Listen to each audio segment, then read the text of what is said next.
Hi guys, Miss Polhanky here. Today we're going to talk about keying our parenthetical references to your works cited page. Here's the key verb here, keying.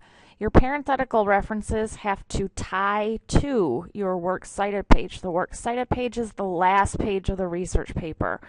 So by now, we would have gone through a couple things. We would have gone through how to make a parenthetical reference. Okay.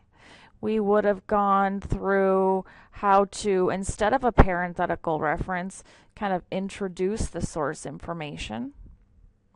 We've also gone through how to create a works cited entry for an internet article. And it would look something like this. And you follow these steps.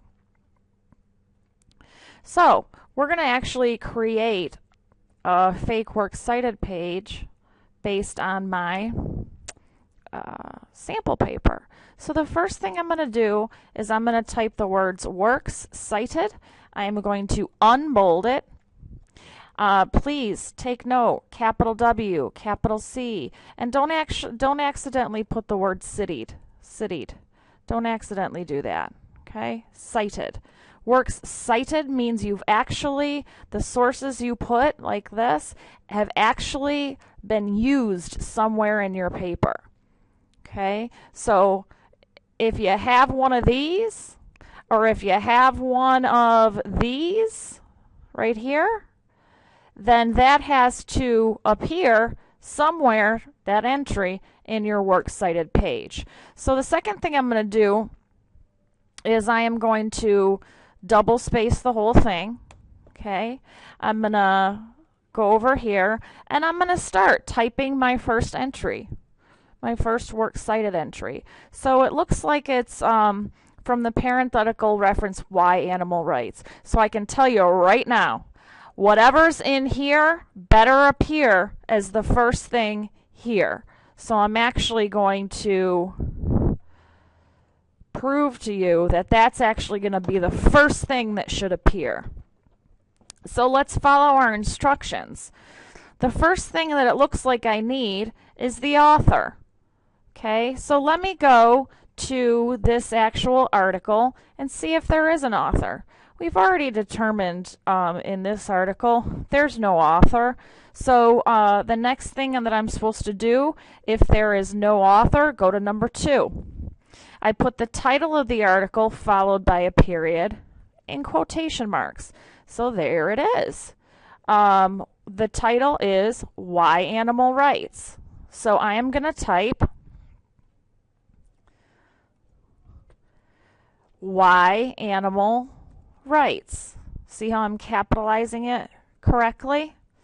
Now typically it says followed by a period, but because I already have end punctuation there, I'm going to take the period out, and you only just go one space, not more than one. So I was on number 2, title of the article, title of the overall website, followed by a period, and the title goes in italics. So the overall website is called People for the Ethical Treatment of Animals, or PETA. So that's what I'm going to do. I'm going to put my italics on.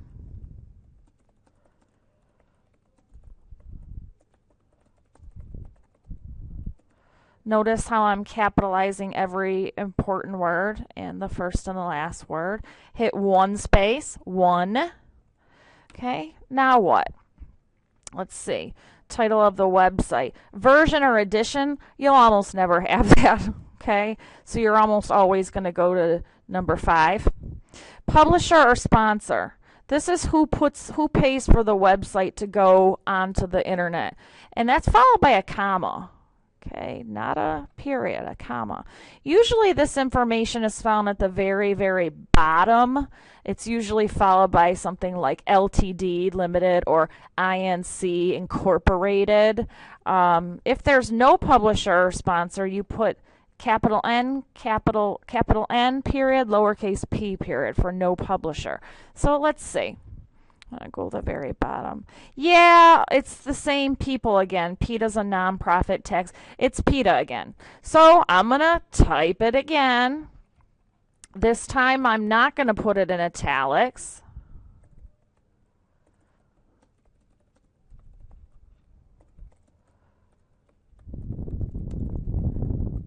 And I don't need to put the this again. And a comma. Okay, space. So the next thing that I need to do is the date the article was published. The date that article was published. If no, followed by a period, put the date in MLA format, which is day, then month, then year. If no date is listed, put lowercase n period, lowercase d period. So, let's see. Usually the date is at the bottom or at the top. There is no date. So I am going to put n period d period, space. The medium of publication, it's always going to be the word web with a capital W because we're dealing with web articles, not the same as a database article, space. And the last thing, the second to the last thing, is the date that I accessed the article on the internet in MLA format, followed by a period.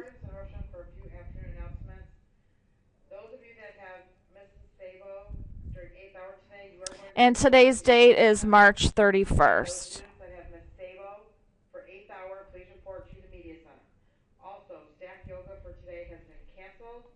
Okay, 31 March 2015.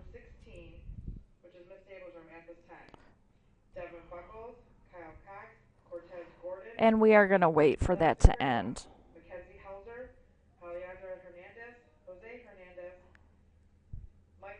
At some point, maybe I can learn how to edit stuff like this out.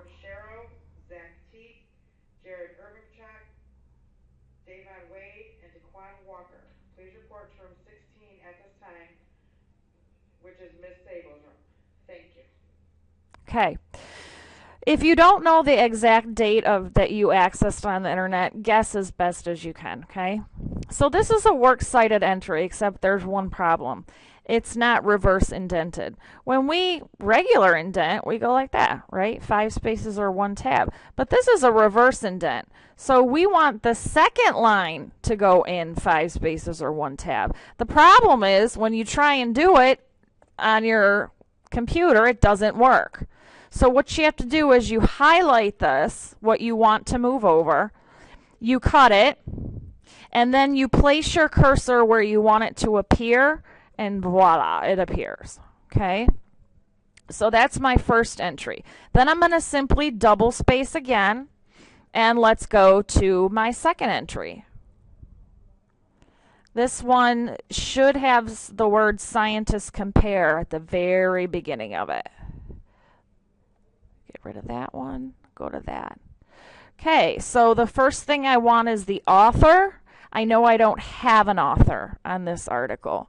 So I'm going to go to the title of the article. Now look at that whole title, oh my goodness. Well, that's the whole title.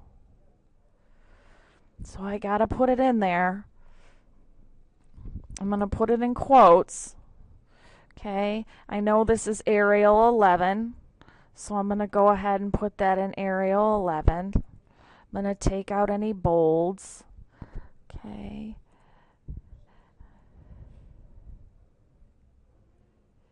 And I'm not sure quite what happened here. Just for consistency, I'm going to take that out. Take off the italics. Okay. And I'm going to put a period, then a quote, and a space. Scientists compare rat genome with human, mouse analysis, human. Looks like there's like a colon there. Mouse analysis yields new insights into medical model evolutionary process. So there's the title. Title of the overall website, National Institute of Health News. Actually, it's the U.S. Department of Health and Human Services.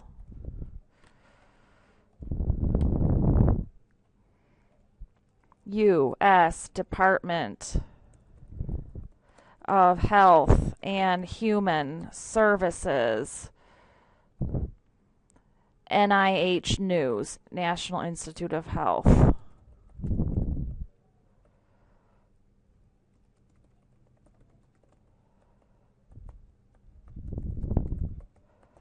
and I put a period.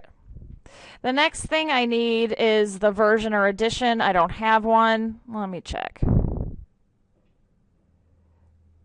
I'm not seeing a version or edition. Publisher or sponsor of the website. Let me go to the very bottom. Looks like it's just the National Institute of Health again. So that's what I'm going to put.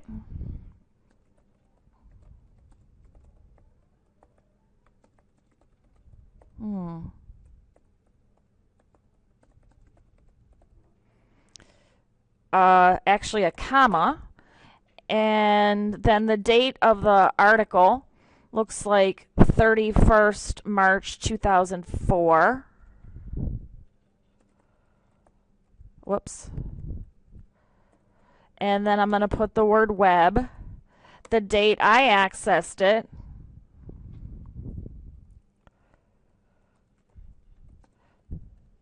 and there's my second entry. Now, I'm going to have to reverse indent it, so I'm going to highlight, cut, paste, and once you paste it, it all moves over nice. Okay, so do you see how these reverse indent tabs are starting to hang out? So if you go to my paper, you can match this keys to this. And I had shortened that title. All right, let me do one more. Let's go and do this Varshni one. Okay, I'm going to get rid of that. Go here. And I'm going to follow my directions. I'm going to look for an author. Vibna Varshni. Spelling the name right.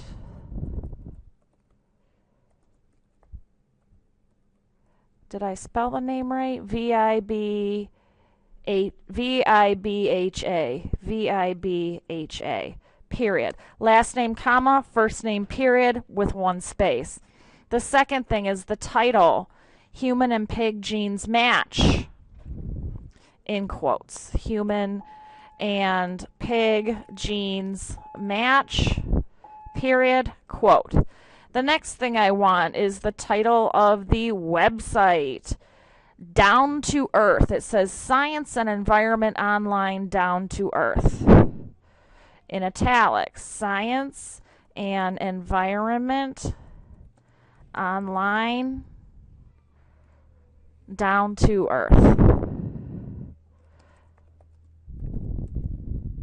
Period. Space.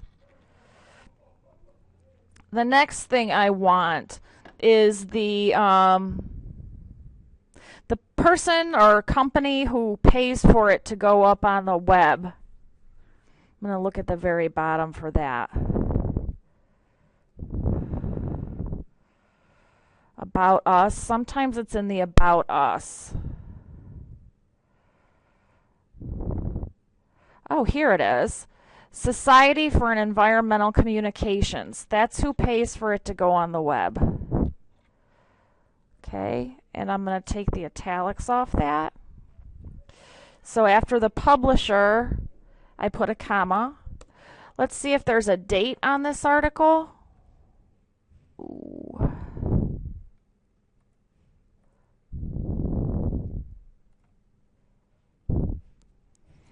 Okay, the date is November 15th, 2012.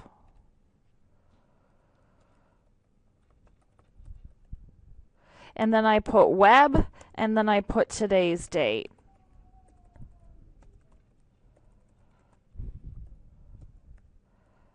Okay, so there's one more entry. Now I'm going to reverse indent it by cutting and pasting and moving. All right. Now, and so it goes. Notice how everything is just double spaced. Notice how this isn't fancy either. The only thing I have to do next is alphabetize these entries in alphabetical order by first important word. If this was called An Animal's Rights, I'd alphabetize still by an A, but I wouldn't alphabetize by AN because it's not an important word. What if it was the animal rights?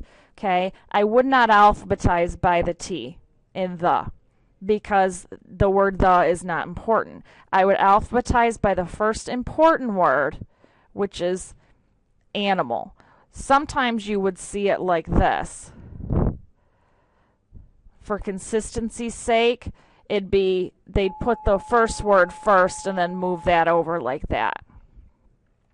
Okay, but it's called N animals rights, something like that. So I'd alphabetize by an A, alphabetize by S, alphabetize by B. It looks like these are in alphabetical order. Let's say this one was called, well, let's say, for example, I just had to move this up above here. Is this, hang on. Oh, it's called Y animal rights. Y animal rights. Okay, so now it's not in alphabetical order. So I want to take this one and I'm going to move it down there. I'm going to move this back up. So now it's S, V, W. Now it's in alphabetical order. So you're going to have at least 7 of these entries, okay, that correspond to these right here. So the first, any words that appear here or maybe even here have got to also appear on these reverse indent tabs that stick out. You have to match them right up. All right, and that is your lesson.